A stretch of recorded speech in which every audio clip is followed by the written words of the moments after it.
Selamat pagi pemirsa, Pilkada serentak 9 Desember 2020 lalu masih belum usai.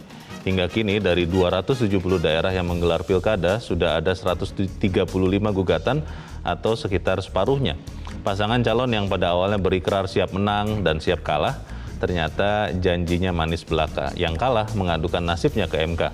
Meski permohonan yang diterima MK, alasan paslon menggalang donasi adalah pendidikan politik bagi masyarakat. Bahwa politik itu membutuhkan biaya, tapi apakah membiayai gugatan ke MK itu bagian dari pendidikan politik? Pemirsa, nilai editorial Media Indonesia di seri ini Senin 28 Desember 2020 dengan tema gugatan ke MK pakai donasi bersama saya Leonard Samosir, dan kami juga menunggu partisipasi Anda melalui sambungan telepon di 0215839900 dan Twitter @mediaindonesia. Dan pemirsa, pagi ini telah hadir di Studio Metro TV anggota Dewan Redaksi Media Group Gaudensius Suardi. Bang Gauden, selamat pagi. Pagi loh. Sehat-sehat Bang? Sehat ya. Ini apa ceritanya nih Bang, gugatan ke MK pakai donasi? Saya pikir tadinya donasi itu hanya dikumpulkan di minimarket yang belum lama ini heboh begitu kan ya? Mungkin uang sudah habis kali. Nah, itu dia. Tapi sebelum kita bahas itu Bang Gauden dan pemirsa, kita lihat dulu ada beberapa berita yang menjadi perhatian Media Indonesia untuk hari ini. Yang pertama, ini terkait dengan COVID-19. Eropa ramai-ramai menggelar vaksinasi. Nah, ini kan sesuatu yang disebut-sebut orang menjadi jalan keluar, tapi jangan euforia karena kemudian ini bukan berarti langsung COVID itu selesai. Tapi pertanyaannya Bang, dengan Eropa menggelar seperti ini, apakah itu berarti sudah pasti efektif? Satu, yang kedua, Indonesia kapan? Yang pertama itu pasti tidak efektif. Kenapa tidak efektif? Karena dunia itu satu. Kalau cuma Eropa yang diberi vaksin, negara-negara lain termasuk negara-negara dunia ketiga tidak diberi vaksin. Di sana tidak ada keadilan, dan yang paling penting itu kemungkinan tertular masih besar. Iya, dimatikan di Eropa. Karena itu melawan pandemi ini harus bersatu.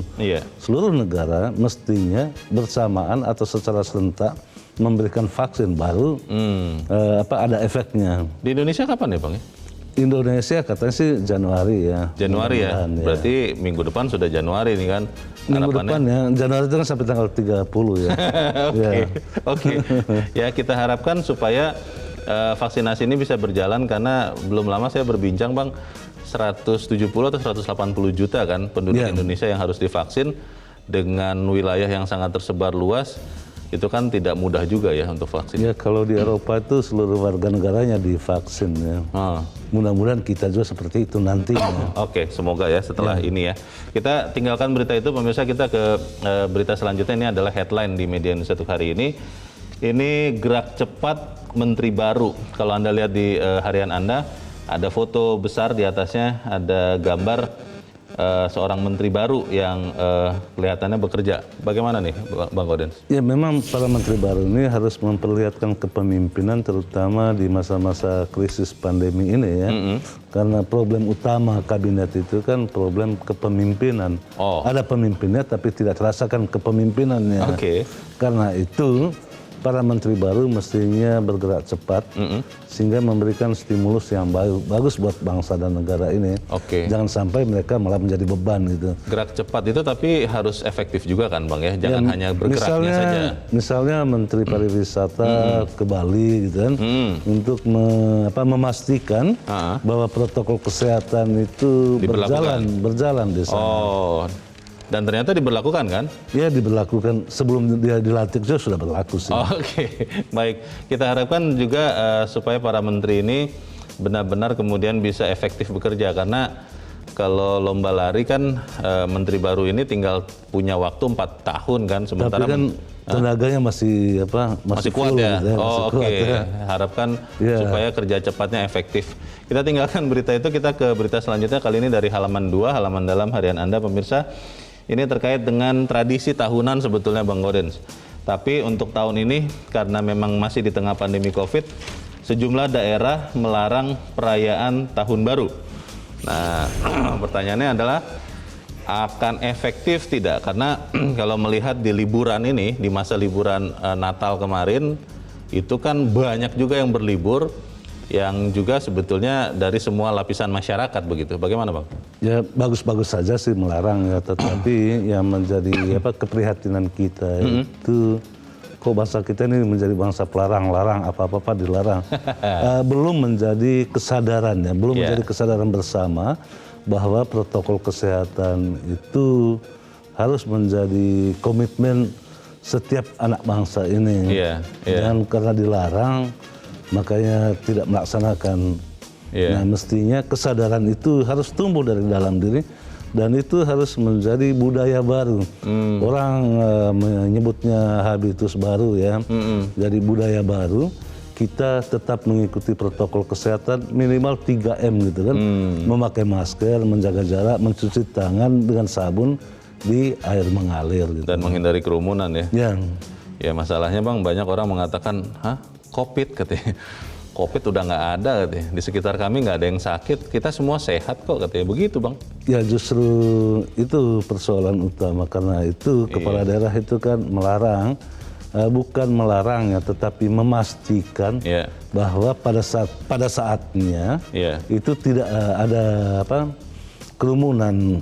Kalau larangan sih boleh-boleh saja, tapi yang kita butuhkan itu kepala daerah memastikan bahwa larangan itu dijalankan. Jangan setelah terjadi kemudian ada akhir yang baru ribut gitu. Iya, kan kita belum lupa ya ada kejadian mirip begitu.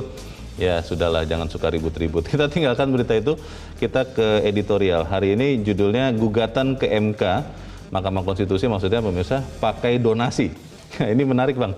Ini sebetulnya dilarang atau diperbolehkan sebetulnya? Ya intinya ini kan para calon ini meminta sedekah ya, meminta sedekah kepada rakyat, minta bantuan supaya membiayai perkara. Nah persoalannya itu kan meminta bantuan terkait dengan pilkada, itu diatur di dalam pasal 74 Undang-Undang 10 2016. Dari mana saja seseorang itu boleh mendapatkan sumbangan, yaitu dari partai politik, dari pasangan calon, dan dari pihak ketiga yang tidak terikat. Pihak ketiga itu perorangan maupun perusahaan swasta. Perorangan itu batas maksimalnya itu 75 juta, perusahaan itu 750 juta. Nah, setelah pilkada selesai digelar, pemungutan suara selesai digelar, kok masih ada yang meminta sumbangan. Nah, persoalannya sumbangan politik itu kan ada dua hal yang harus diperhatikan. Yang pertama itu transparansinya, yang kedua itu akuntabilitas. Transparansi kalau terkait dengan sumbangan pilkada itu dilaporkan ke KPU. Akuntabilitasnya itu diaudit oleh akuntan publik. Nah, persoalannya siapa yang mengaudit ini nanti? Jangan-jangan gitu kan. Mungkin karena paslon yang menggugat ke MK ini benar-benar orang Indonesia sejati Bang, yang katanya adalah bangsa yang guyup, semuanya dilakukan bersama-sama, termasuk kalau menggugat ke MK ya bersama-sama juga. Tapi kita kalau dananya lebih siapa yang tahu kan? Ya siapa tahu bisa makan-makan juga Bang. Tapi kita akan bahas, dan pemirsa, inilah editorial Media Indonesia untuk hari ini, Senin 28 Desember 2020, gugatan ke MK pakai donasi.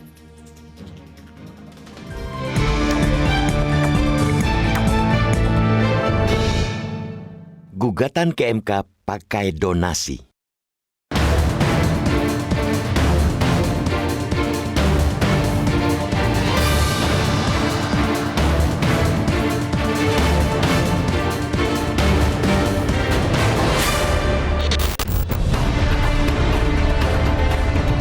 Pilkada 2020 belum usai.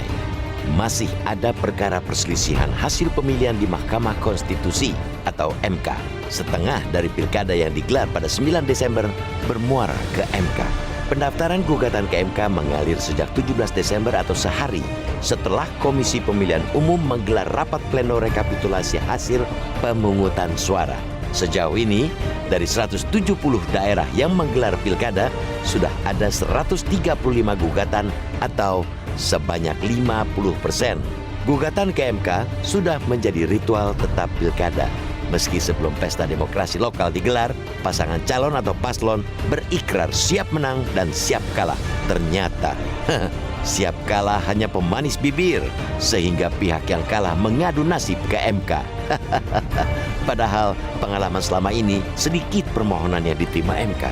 Fenomena menarik kali ini ialah paslon yang menggugat ke MK mengumpulkan dana dari masyarakat. Salah satu yang mengumpulkan dana ialah paslon gubernur, wakil gubernur Kalimantan Selatan, Denny Indrayana Difriyadi Darjat. Gerakan donasi serupa juga digalang paslon Stefanus Briaseran Wendelinus Taulin dari Kabupaten Malaka, NTT. Pasangan itu menggugat kemenangan paslon Simon Nahak Kim Taulin yang meraup suara terbanyak. Alasan paslon menggalang donasi ialah pendidikan politik bagi masyarakat bahwa politik itu membutuhkan biaya. Benar bahwa politik membutuhkan biaya, tetapi apakah membiayai gugatan ke MK bagian dari pendidikan politik? Kesannya hanya sebuah sensasi, seakan-akan rakyat berada di balik gugatan tersebut. Disebut sensasi karena proses gugatan ke MK bukan lagi ranah politik, tetapi memasuki wilayah hukum. Karena itu, proses hukum, maka pembiayaan sepenuhnya menjadi tanggung jawab paslon. Dan rakyat tidak perlu lagi diseret-seret. Alangkah tak eloknya pengumpulan dana politik dipakai untuk membiayai proses hukum. Undang-Undang Nomor 10 Tahun 2016 tentang Pilkada hanya mengatur sumbangan untuk kampanye. Pasal 74 menyebutkan paslon yang diusung parpol dapat memperoleh sumbangan dari partai, sumbangan dari paslon, dan sumbangan pihak lain yang tidak mengikat, yang meliputi sumbangan perseorangan dan atau badan hukum swasta. Prinsip utama sumbangan politik ialah transparansi dan akuntabel. Karena itu, pelaporan dana kampanye wajib dilakukan oleh paslon sebagai bentuk tanggung jawab dalam mewujudkan proses pilkada yang transparan. Kewajiban untuk melaporkan dana kampanye tersebut tertuang dalam Peraturan Komisi Pemilihan Umum atau PKPU Nomor 12 Tahun 2020 Pasal 20 yang menjelaskan bahwa paslon wajib menyusun dan menyampaikan laporan dana kampanye yang terdiri atas laporan dana kampanye, laporan penerimaan sumbangan dana kampanye, serta laporan penerimaan dan pengeluaran dana kampanye. Dana kampanye itu diaudit untuk memenuhi prinsip akuntabilitas. Peraturan perundang-undangan sama sekali tidak mengatur soal donasi pembiayaan perkara paslon ke MK. Memang tidak diatur bukan berarti dilarang. Persoalannya, bagaimana soal prinsip transparansi dan akuntabilitas pengumpulan dana dari masyarakat, sekalipun itu masyarakat pendukungnya? Daripada sibuk mengumpulkan dana dari masyarakat, eloknya paslon yang mengajukan gugatan mempersiapkan bukti-bukti yang relevan dengan gugatannya. Perselisihan di MK itu hanya terkait pembuktian, tidak ada hubungannya dengan banyak atau sedikitnya uang. Setiap upaya pencarian keadilan, termasuk permohonan gugatan di MK, patut diacungi 2 jempol. Akan tetapi, 2 jempol itu ke bawah tatkala pencari keadilan memobilisasi donasi dari masyarakat untuk membiayai proses hukum tersebut.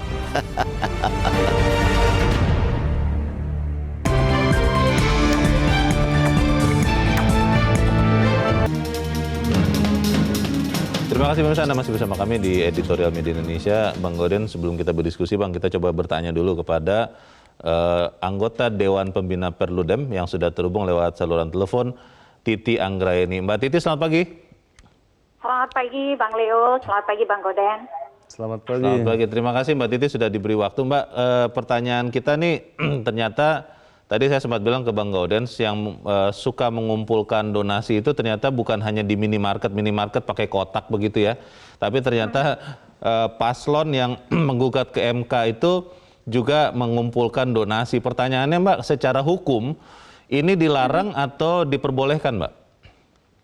Secara hukum tidak ada pengaturannya pengumpulan donasi selesai dari pelaksanaan kampanye. Dan tidak ada juga yang melarang. Karena kenapa? Di Undang-Undang Pilkada kita hanya mengatur soal pengelolaan donasi di masa kampanye yang dikenal dengan istilah sumbangan dana kampanye. Nah, selesai masa kampanye itu tidak ada pengaturan soal pengumpulan dana publik untuk kepentingan pilkada. Jadi dia tidak diatur tapi juga tidak dilarang begitu. Nah, itu yang kemudian menjadi ruang kosong di dalam undang-undang pilkada kita. Karena nyatanya kandidat itu masih mengeluarkan uang baik di masa tenang, di hari pemungutan suara, ataupun setelah penetapan hasil ketika perselisihan atau sengketa hasil di Mahkamah Konstitusi begitu. Itu berarti kalau tidak melanggar hukum, berarti melanggar apa ya Mbak? Etika atau bagaimana Mbak? Kalau kemudian itu tetap dilakukan? Ya, inilah makanya tadi disebut dengan ruang abu-abu ya. Pada dasarnya kan setiap dana yang dikumpulkan dari publik harus jelas akuntabilitasnya. Karena kenapa? Karena dia mengumpulkan dana publik begitu. Dan kalau kita merujuk ke Undang-Undang Keterbukaan Informasi Publik, dana publik itu dana yang harus bisa diakses informasinya oleh publik. Dia digunakan untuk apa, keperluannya dialokasikan untuk aktivitas apa saja. Nah, tapi masalahnya itu kan tidak diatur, sehingga kalau misalnya kandidatnya nakal nih, dia bisa membangun glorifikasi misalnya bahwa dia sedang melawan kekuatan jahat atau kekuatan besar dan mengumpulkan uang sangat banyak. Bisa saja kemudian akuntabilitasnya tidak disampaikan kepada publik sehingga uang yang dikumpulkan itu juga tidak diketahui oleh publik peruntukan dan penggunaannya untuk apa saja. Gitu. Mbak, ini berarti kan ada kekosongan hukum ya. Apakah tidak sebaiknya ditutup ya dengan perbaikan undang-undang atau apa yang mengatur ini, Mbak? Sejak lama sebenarnya, Bang Leo, kita sudah mengusulkan agar daya jangkau dana kampanye itu tidak hanya di masa kampanye. Karena realitanya uang yang beredar itu bahkan sebelum dan sesudah masa kampanye. Jadi jangan gunakan istilah dana kampanye, tapi langsung saja digunakan dana pemenangan begitu ya, atau dana politik pilkada. Karena ada dana-dana yang sampai hari ini kita tidak bisa jangkau akuntabilitasnya. Contoh, semua kan mengeluh dana saksi mahal ya. Tapi kan tidak pernah ada yang tahu dana saksi itu berapa, didapat dari siapa, dan dikeluarkan seberapa banyak begitu. Nah, ini dana sengketa ini, penggalangan dana publik ini mirip-mirip dengan dana saksi begitu. Jadi ada donasi, tapi kemudian akses publik itu bergantung pada itikat baik si calon. Kalau dia melaporkan kepada publik, kita bisa tahu. Tapi kalau dia tidak melaporkan, ya publik tidak bisa tahu akuntabilitasnya. Ini sejauh ini Mbak Titi, walaupun masih daerah abu-abu, itu masih ada tidak yang mau memberikan donasi itu sebetulnya? Saya yakin masih ada ya, karena di pilkada itu kan bangunan interaksi dan narasinya kadang-kadang melampaui hal-hal yang prosedural ya. Bisa saja dibangunnya ini untuk kepentingan ideologis, mengawal calon yang melawan kecurangan atau untuk mewujudkan menegakkan keadilan begitu kan. Kebanyakan yang dibangun itu adalah karena kandidat tidak punya uang, sementara berperkara perlu uang, maka para pendukung yang sudah memberikan suara itu diharapkan tetap mengawal suaranya sampai ke MK begitu. Iya. Wah, berarti masih lama ya kalau kita berharap bahwa siap menang siap kalah itu benar-benar dilaksanakan dengan baik, walaupun dalam kondisi yang sistemnya sudah dijalankan dengan benar. Masih susah ya Mbak Titi ya? Pergi ke Mahkamah Konstitusi itu jalur legal, Bang Leo. Jadi memang itu yang harus ditempuh. Sepanjang dia tidak memprovokasi publik untuk melakukan tindakan kekerasan atau memicu konflik. Justru itulah langkah hukum yang memang bisa ditempuh secara sah. Tetapi kalau memang kalah ya harus legowo. Tetapi kalau punya bukti itu yang harus dibuktikan. Kadang-kadang kan yang jadi problem tidak punya bukti tapi ngotot pergi ke Mahkamah Konstitusi. Itu yang jadi masalah kita. Baik, ya kita harapkan ada nanti langkah yang mungkin diinisiasi Mbak Titi dan kawan-kawan untuk menutup celah hukum ini ya. Mbak Titi, terima kasih sudah mencerahkan kami pagi ini. Selamat pagi, Mbak Titi. Nah, pertanyaannya kan begitu, Bang Gaudens. Kalau tidak dilarang oleh peraturan, kan akhirnya semua orang ya merasa ya bolehlah kita mengumpulkan donasi untuk mengajukan gugatan ke MK. Karena kalau saya sebagai pasangan yang kalah, kan saya membawakan juga aspirasi dari Bang Gaudens yang kalau misalnya konstituen saya. Bagaimana Bang? Kalau undang-undang pilkada mengatur tentang sumbangan yang terkait dengan kampanye. Tetapi jangan lupa Leo, pengumpulan dana maupun barang diatur dengan Undang-Undang Nomor 9 Tahun 1961. Karena itu setiap pengumpulan dana maupun barang harus mendapat izin dari Kementerian Sosial. Menurut Undang-Undang Nomor 9 Tahun 1961. Nah, apakah donasi ke MK itu masuk kategori yang diatur Undang-Undang 9 tahun 1961 atau tidak, saya tidak tahu. Karena di sana dikatakan setiap pengumpulan uang dari masyarakat itu harus jelas siapa yang mengumpulkan dan harus minta izin. Nah, karena tidak diatur di dalam undang-undang kampanye, undang-undang pilkada, juga tidak ada undang-undang yang mengatur secara khusus pengumpulan donasi untuk kepentingan proses hukum di MK, yang mestinya sih kena undang-undang 1961. Pengumpulan dana masyarakat tadi itu, yang mungkin di kasus lain seperti filantropi begitu ya, itu harusnya patut terhadap kalau itu. Misalnya kalau ada bencana alam kan orang mengumpulkan dana, untuk mengumpulkan dana itu harus mendapat izin dari Kementerian Sosial, dan biasanya di dalam Undang-Undang Nomor 9 1961 itu setiap pengumpul itu dapat 20% dari total yang dikumpulkan. Tapi kalau kita kemudian melihat tadi di dalam editorial dikatakan sudah separuh Bang dari daerah, 270 daerah yang melaksanakan pilkada mengajukan gugatan. Pertanyaannya apakah semuanya kemudian dari 135 itu benar-benar kemudian akhirnya mengumpulkan donasi dari masyarakat juga? Soal jumlahnya itu menariknya bukan karena bukan karena ada persoalan sebetulnya, karena dibuka peluang oleh peraturan Mahkamah Konstitusi nomor 6 tahun 2020.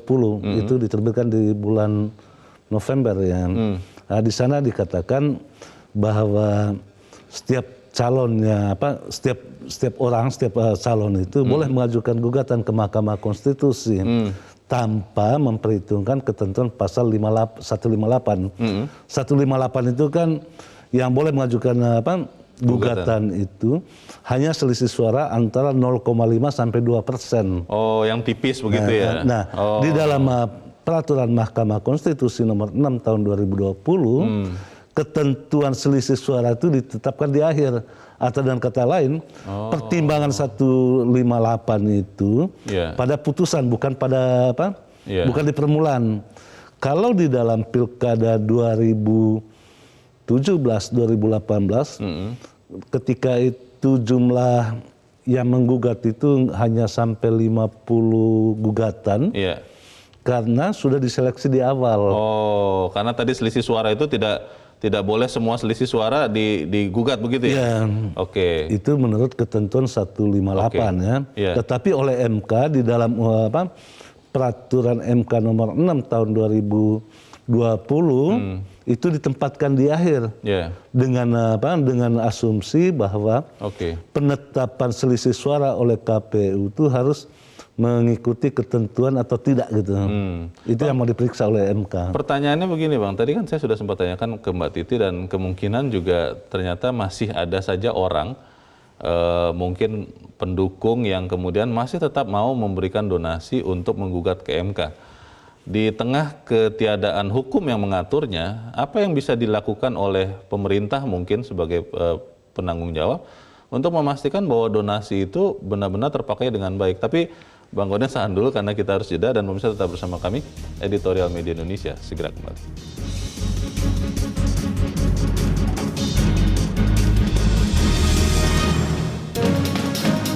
Terima kasih pemirsa, Anda masih bersama kami di editorial. Sebelum kita bertanya kepada pemirsa, Bang Goden bisa dijawab Bang pertanyaan saya tadi. Bagaimana kemudian soal dana yang kemudian dipakai itu? Apakah itu kemudian bisa diatur, bisa dicegat atau apapun lah supaya kemudian masyarakat ya tidak tertipu gitu? Ya, pertama-tama harus ditegaskan bahwa gugatan ke Mahkamah Konstitusi itu tanpa dipungut biaya speser pun. Oh begitu? Gratis ya. Nah, ya biaya itu dibutuhkan ketika calon itu membiayai pengacara. Nah, membiayai pengacara itu bukan urusan publik, itu urusan privatnya. Karena itu dalam konteks itu pengumpulan dana itu bukanlah pendidikan politik. Gitu. Karena itu urusan si pribadi paslon ya? Urusan pribadi paslon. Keterlibatan publik itu sudah selesai pada saat dia memberikan suara di bilik suara. Ketika dia masih mengajukan gugatan, itu urusan pribadi. Karena urusan pribadi dia tidak boleh membawa-bawa rakyat di dalam urusan privatnya dia. Dia membayar pengacara ya urusan dia dong. Iya, mungkin karena rakyatnya tidak tahu Bang. Tapi kita coba bertanya dulu Bang Goden kepada para pemirsa kita. Kita sudah terhubung dengan pemirsa Metro TV di Manado, Sulawesi Utara. Ada Pak Vence. Pak Vence, selamat pagi. Selamat pagi Bung Leo, selamat pagi Pak Golden Shoes. Selamat pagi Pak Venja. Bagaimana Pak? Silakan Pak. Jadi jadi begini, kadang-kadang saya ketawa melihat ini. Pertama paslon ini sebelum melakukan kampanye, mereka melakukan apa yang namanya deklarasi damai katanya. Dan di situ ada kalimat dan spanduk itu legowo, terima, siap kalah dan siap menang. Tetapi persoalannya ketika sekarang ada sudah 170 lebih ya Pak Leo sudah mendaftar ke MK kasus pilkada ini. Nah itulah yang saya sering katakan Bung Leo. Padahal undang-undang sudah mengatakan bahwa sumbangan dana kampanye yang diberikan oleh masyarakat kepada paslon tertentu itu hanya digunakan pada saat kampanye, bukan pada saat permasalahan di MK muncul seperti ini. Tetapi beginilah Bung Leo dan Pak Golden Shoes, saya melihat akhir-akhir ini para politisi kita yang bertarung di ajang pilkada ataupun pileg, pertama dia menggunakan kalkulator politiknya. Dia menghitung bahwa dia memiliki kantong suara di daerah ini, daerah itu, daerah ini. Dan sehingga ketika dia hitung bahwa dari sekian paslon yang masuk, dia mendapatkan sekian persen, nah dia menang. Tetapi setelah dia kalah, pusing kepalanya karena tujuannya itu bukan legowo terima kalah. Dia ingin mereka itu kalau saya katakan bukan untuk memposisikan diri pemimpin, tetapi sebentar nantinya akan berubah menjadi posisi pengusaha penguasa. Nah oleh karena itu kenapa saya katakan dia menggunakan kalkulator politik. Nah setelah dia pun terpilih Pak Leo, dia ganti lagi kalkulator politiknya dengan kalkulator ekonomi. Mulai hitung-hitung berapa banyak dia keluarkan. Sehingga dana untuk membangun lewat APBD tidak dipakai untuk menutupi duitnya yang sudah keluar. Saya kira itu Bung Leo, Pak Golden Shoes. Selamat pagi Metro TV. Selamat pagi, terima kasih Pak Venja di Manado, Sulawesi Utara. Di belakang Pak Venja ada Ibu Lia di Makassar, Sulawesi Selatan. Bu Lia, selamat pagi. Assalamualaikum. Waalaikumsalam Bu Lia. Silakan Bu, pendapat Ibu bagaimana Bu? Iya, jadi kalau saya Pak, kalau seperti tadi Pak Venja itu kenapa menggugat lagi ya? Tapi kalau saya setuju saja Pak ya. Kalau memang di dalam pilkada itu ada, tapi kuat ini alasannya Pak ya, ada kecurangan, merasa ada kecurangan dan ada bukti-bukti kuatnya Pak. Daripada mereka itu ODM atau anarkis lebih bagus karena ada kan memang wadahnya Pak ya, jadi lebih bagus menggugat. Cuma itu tadi penggunaan donasi ini yang bermasalah karena sudah pilkada, jadi seperti tadi dikatakan abu-abu. Sedangkan sebelum pilkada itu ada aturannya, mereka itu sering salah menggunakan aturan, apalagi kalau abu-abu. Dan ini korbannya adalah masyarakat.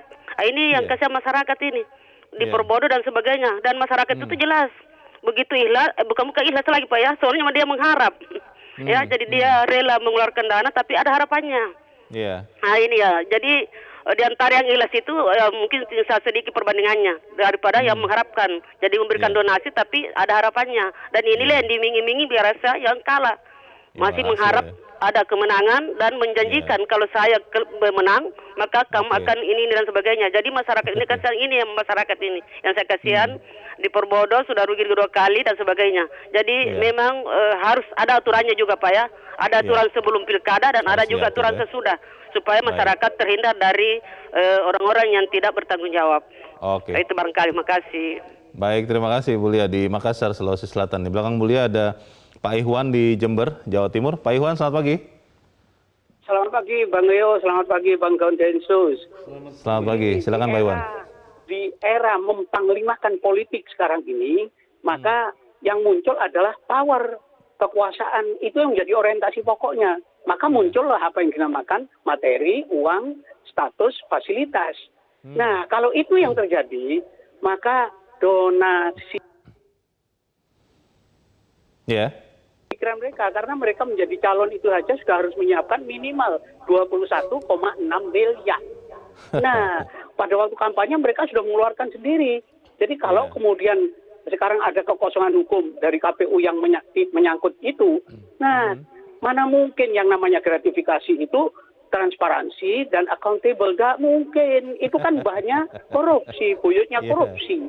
Nah kalau itu terjadi, maka harus ada segera aturan yang mengatur tentang itu. Sehingga demokrasi cukong ini lalu tidak menjadi makanan harian di telinga rakyat dalam rangka pendidikan politik yang kotor. Saya kira begitu. Terima kasih. Terima kasih Pak Iwan di Jember, Jawa Timur. Selamat pagi Pak. Di belakang Pak Iwan ada Ibu Indra di Cirebon, Jawa Barat. Bu Indra, selamat pagi. Selamat pagi Bung Leo dan Bung Golensius. Selamat pagi. Assalamualaikum warahmatullahi wabarakatuh, Metro TV. Waalaikumsalam. Silakan Bu Indra. Sebagai orang keempat, saya tinggal mengakumulasikan yang tadi 3 itu betul.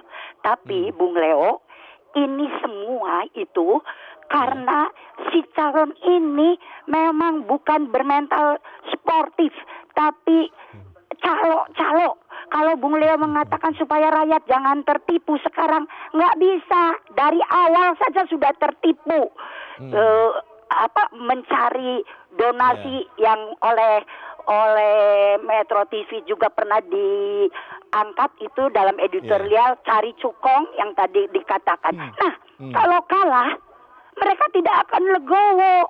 Tadi yang dikatakan oleh Ibu Titi itu kalau idealnya, ini sama sekali tidak. Jadi mereka saya udah kalah, lawan saya harus dibangkrutkan, dikuras, cari. Ya, tadi bumi kan hangus masalah gitu ya, Bu Indra ya. Ya? Politik bumi hangus begitu ya, Bu ya? Nah, begitu. Iya. Nanti kan muncul orang-orang penjual jasa. Nah, padahal sih dari pihak mereka juga ke yang menang. Ini saya tolong nanti pokoknya hitung-hitungan menurut Pak Vence itu harus paling tidak impas gitu. Iya. Kehabisan dana itu. Jadi kalau tadi Bung Leor juga mengatakan ini ada kekosongan undang-undang, gitu. Bagaimana kalau diperbaiki? Nggak bisa. Mereka tetap bisa cari celah-celah untuk jadi calo. Itu mental calonya itu, waduh, bukan main. Begitu, ya. Jadi memang demikianlah yang terjadi. Terima kasih. Assalamualaikum warahmatullahi wabarakatuh. Waalaikumsalam warahmatullahi wabarakatuh. Terima kasih Bu Indra di Cirebon, Jawa Barat. Para pemirsa kita sudah sangat cerdas, Bang. Cuman masalahnya mereka kan tidak punya kekuasaan untuk mengubah hukum atau mengadakan aturan yang mengatur ini. Bagaimana Bang Udin? Ya, memang menjadi calon kepala daerah itu harus kuat mental, juga cukup dana ya. Karena dana itu sangat dibutuhkan. Saya masih ingat pada sekitar Pilkada 2010 ya. Ada di salah satu kabupaten di daerah Ponorogo, calonnya kalah, utangnya banyak, kemudian gila. Menjadi gila? Menjadi gila, ya. Dan itu pernah dieditorialkan pada saat itu. Maksud saya gini, para calon itu hendaknya tetap merawat akal warasnya, supaya tidak sakit lah gitu ya. Nah, caranya bagaimana? Sebelum pilkada, penyelenggara pilkada itu mendesain ikrar bersama, siap menang, siap kalah. Benar bahwa mencari keadilan itu, bahwa penyelenggaraan pilkada itu tidak selamanya sesuai aturan perundang-undangan. Dan mengajukan gugatan ke Mahkamah Konstitusi itu adalah hak untuk mencari keadilan. Nah, tetapi apakah hak untuk mencari keadilan itu yang sudah memasuki wilayah privat harus ditanggung renteng kan biayanya kepada warga. Nah, undang-undang apa yang mengatur itu? Karena kalau pilkada sudah berhenti di pasal 74 tadi, undang-undang kampanye gitu. Berarti mungkin entah mau dibikin baru aturan atau ada amandemen ya terhadap undang-undang yang ada. Tapi kita harus jeda lagi, Bang Udin, dan tetap bersama kami, Editorial Media Indonesia.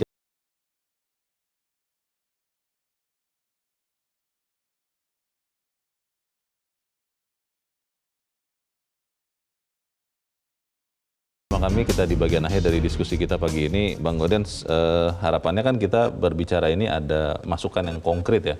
Untuk ke depan itu seperti apa, Bang? Ya, untuk ke depannya para calon itu dari awal tuh membuat perencanaan secara mendetail gitu loh.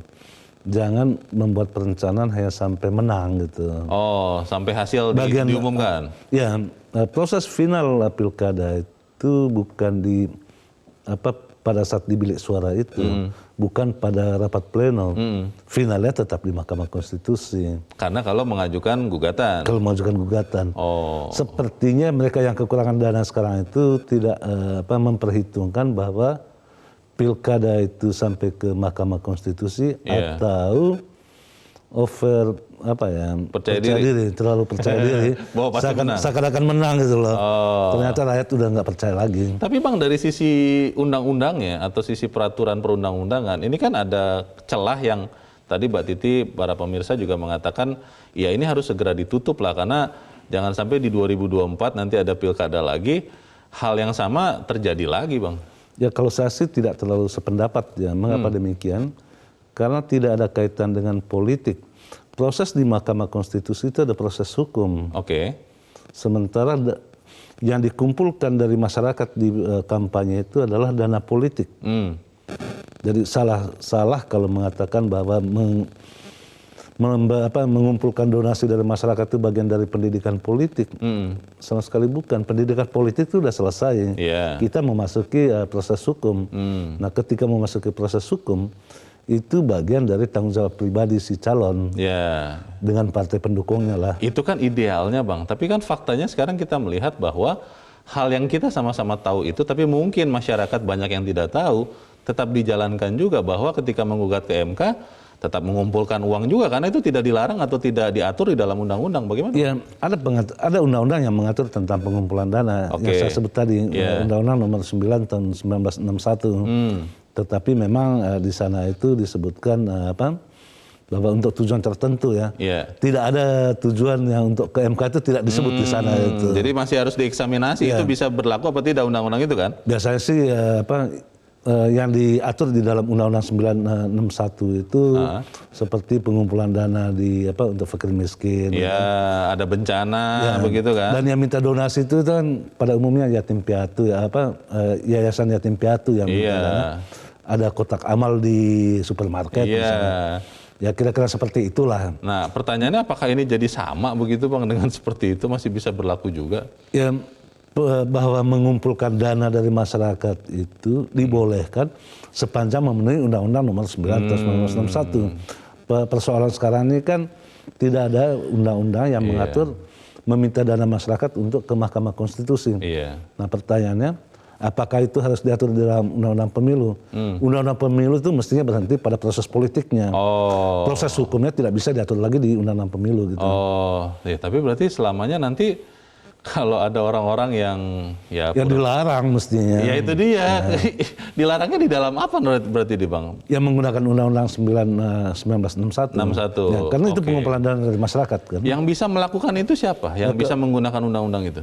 Kementerian Sosial. Yang di dalam Undang-Undang 961 itu ada 3 pihak yang berwenang untuk memberikan izin itu. Yang pertama itu Menteri Sosial, kalau wilayah untuk sewilayah Indonesia. Kalau wilayah pengumpulannya itu hanya wilayah provinsi, yang berwenang itu adalah gubernur, kepala daerah ya. Kalau wilayah kabupaten atau kota, yang berwenang itu adalah bupati atau wali kota. Itu diatur sangat-sangat jelas di dalam Undang-Undang 961 ya. Pertanyaannya begini Bang, ini kan sebenarnya kembali lagi kepada manusianya ya, kepada paslon yang kemudian menggugat ke MK, betul mengikuti aturan hukum, tapi sayangnya kan masih terus memunguti uang atau menarik uang dari masyarakat. Harapan kita kepada para paslon ini seperti apa Bang Godin? Ya harapannya karena sudah mengumpulkan uang dari masyarakat, pengumpulan uang dari masyarakat itu ada 2 syarat mutlak yang harus dipenuhi. Yang pertama itu persyaratan transparansi, yang kedua itu akuntabilitas. Transparansi itu berarti pengumpulan dana itu mestinya diumumkan kepada masyarakat, siapa saja yang sudah mengumpulkan. Bahkan di Undang-Undang Pemilu itu sampai kepada penyumbang itu, sampai kepada alamatnya, itu harus tercatat dengan jelas. Yang kedua tentang akuntabilitas. Akuntabilitas itu hanya ada kalau dana itu diaudit. Nah, siapa yang mengaudit untuk kepentingan pribadi? Itu dia. Itu biarlah menjadi pertanyaan yang kemudian kita harapkan dijawab juga oleh para politikus supaya kemudian juga memberikan pendidikan politik yang baik. Begitu ya Bang ya? Betul sekali loh. Harapannya begitu. Bang Godin, terima kasih sudah hadir di tempat ini. Terima kasih loh. Selamat pagi. Pemirsa, eloknya pasangan calon atau paslon yang mengajukan gugatan mempersiapkan bukti yang relevan dengan gugatannya. Perselisihan di Mahkamah Konstitusi hanya terkait pembuktian, tidak ada hubungannya dengan banyak atau sedikitnya uang. mana janji siap menang, siap kalah yang diucapkan sejak awal maju pilkada jika pada akhirnya memobilisasi donasi dari masyarakat untuk membiayai proses hukum tersebut. Mari kita cerdas.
Knowledge to elevate.